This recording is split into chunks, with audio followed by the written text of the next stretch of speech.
foreign technologies ever developed by humanity were designed for space travel, two of them being the Voyager spacecrafts, which continue to amaze us even after decades of non-stop discovery. Although both spacecrafts are on their separate missions, Voyager 1 has just detected a monster object hurtling through space. What was unexpectedly found traveling across space near the Voyager spacecrafts? How will this affect Voyager's future space exploration? And why does this newest discovery have scientists scrambling for answers? Let's find out.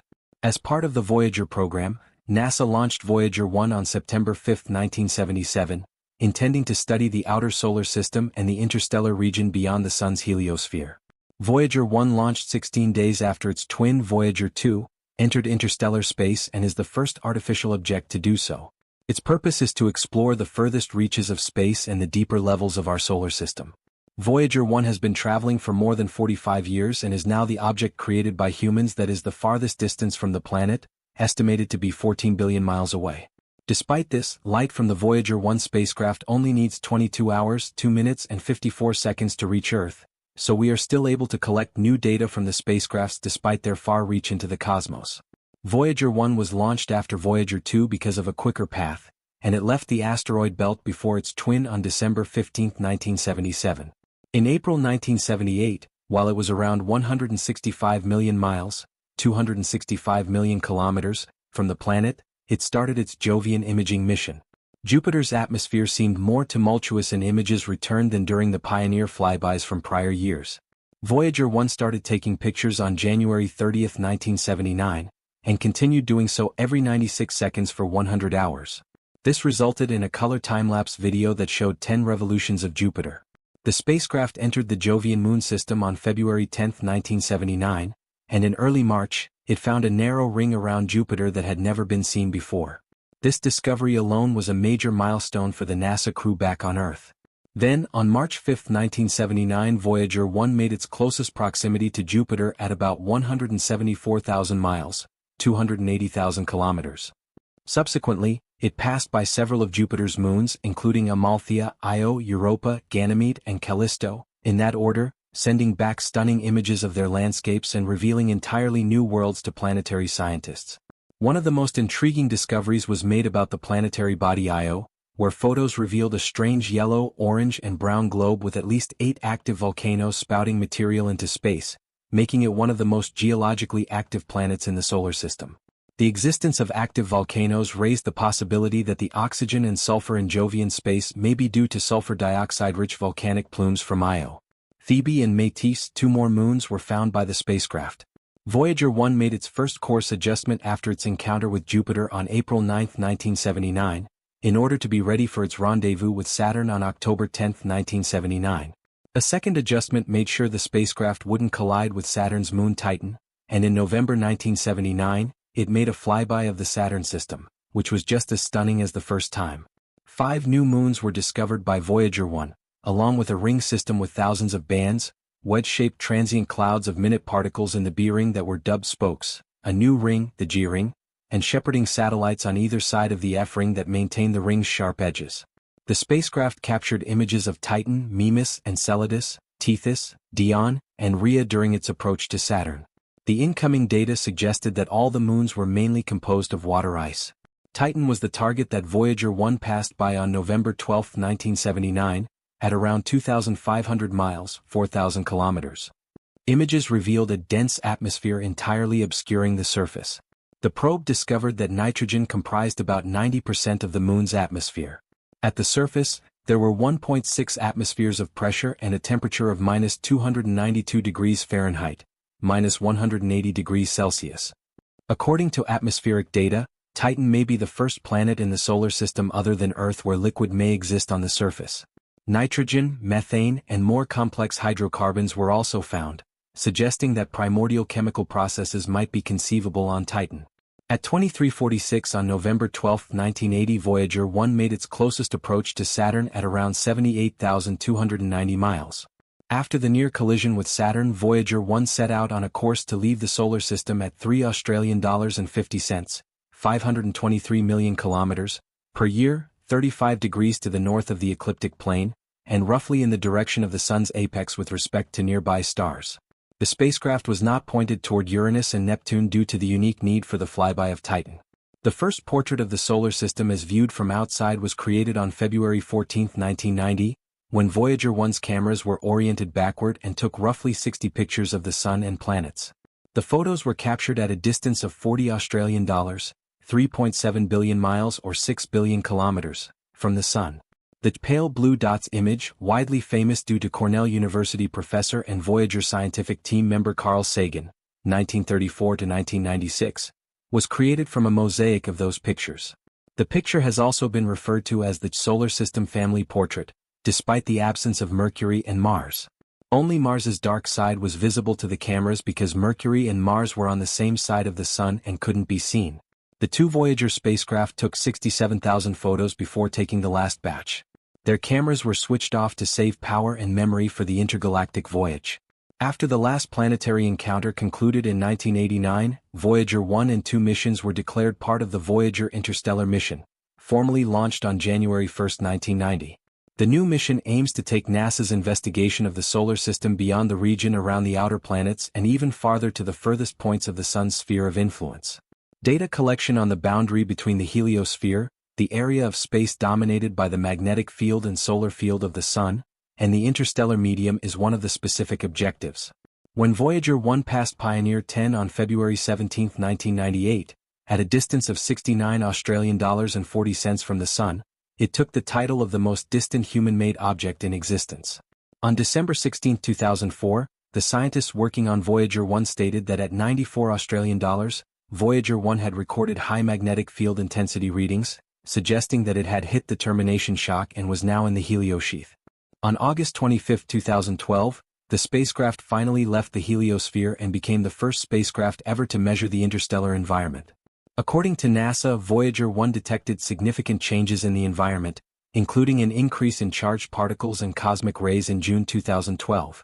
As a result, Voyager 1 became the first spacecraft to enter interstellar space at a distance of 121 astronomical units from the Sun.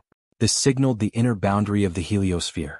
It was exceedingly fortunate that Voyager 1 did not rely on solar energy at this stage, since sunlight took more than 16 hours to reach Voyager 1. Voyager 1 was moving more than 10 miles per second away from the Sun. At this distance, Voyager 1 will take more than 73,000 years to travel at present speeds to Proxima Centauri, the nearest star to the Sun, a distance of 4.2 light-years. However, Voyager 1 is not traveling in the direction of Proxima Centauri.